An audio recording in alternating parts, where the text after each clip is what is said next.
இவங்களால வாய் பேச முடியாது. மனநலம் பாதிக்கப்பட்ட இவங்க ஈரோடு ரங்கம்பாளையத்துல போட்டுக்க சரியான ட்ரெஸ் கூட இல்லாம சுத்திட்டு இருக்காங்கன்னு அந்த ஏரியா போலீஸ் ஸ்டேஷன்ல இருந்து இன்ஃபர்மேஷன் வந்துச்சு.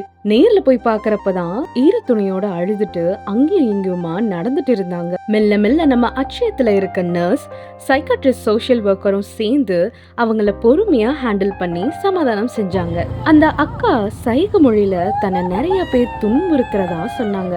மேலும் சிலர் பேர் தப்பா நடந்துக்க முயற்சி செஞ்சாங்கன்னு அந்த பகுதியில இருக்க மக்களும் சொன்னாங்க. கவலைப்படாதீங்க, உங்களை நாங்க கூட்டிட்டு போறோம்.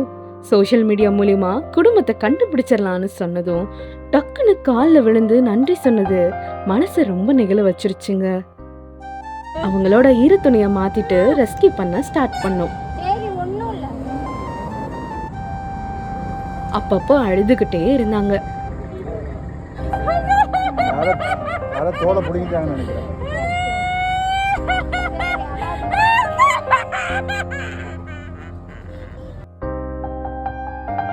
அப்போ ஸ்கூல் முடிஞ்சு வீட்டுக்கு போயிட்டு இருந்த மாணவிகள் எல்லாம் பார்த்து அந்த அக்கா ரொம்ப நாளா இப்படிதான் இருக்காங்க, அவங்கள ரெஸ்கியூ பண்ண நாங்களும் ஹெல்ப் பண்றோம்னு ரொம்ப ஆர்வமா வாலண்டியரா வந்தாங்க.